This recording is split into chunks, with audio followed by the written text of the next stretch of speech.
my particular research, I've had, of course, physics majors, but I've also had a huge number of chemistry majors, some biology majors, some math majors, and I hope soon to have engineering majors working with us.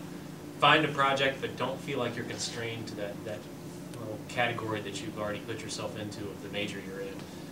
Most of the really fascinating science and technology these days is happening at the borders.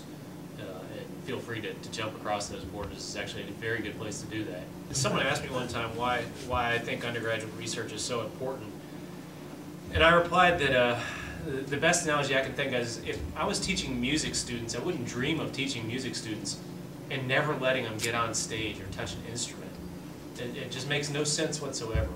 And the same goes for science students or engineering or math, that if you're really going to do the job, if you're really going to learn the subject, you got to get your feet wet. You got to get in there and do it.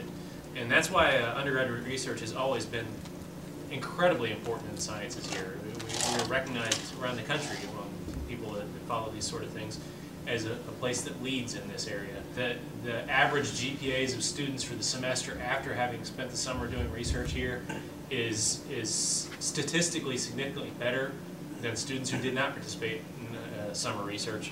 And I don't think that is because they know things more. I think it's that they're willing to fight more.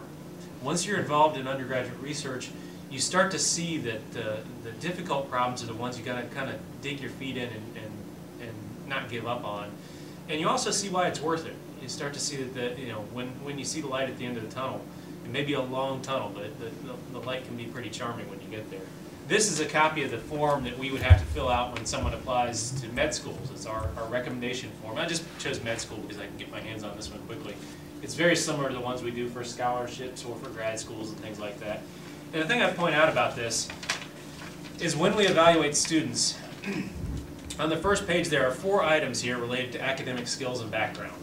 Okay, your academic skills, your intellectual ability, your written communication skills, and your oral communication skills. There are 7 items on personal characteristics, your judgment, your integrity, your perseverance. There are another 4 items on interpersonal skills, your empathy, your leadership, your cultural competency. And then there are 3 more on career motivation and potential, your service, your exposure, and your commitment to your discipline. Notice there were only 4 of them that actually had to do with what I would consider classroom work. The rest of these are things you pick up from working with a faculty member, and better yet, they pick up to know about you from working with a faculty member. For me to fill out this form for somebody I just saw in a classroom is close to impossible. For me to fill out this form for somebody I've worked with for 3 years in the lab is so easy it's fun.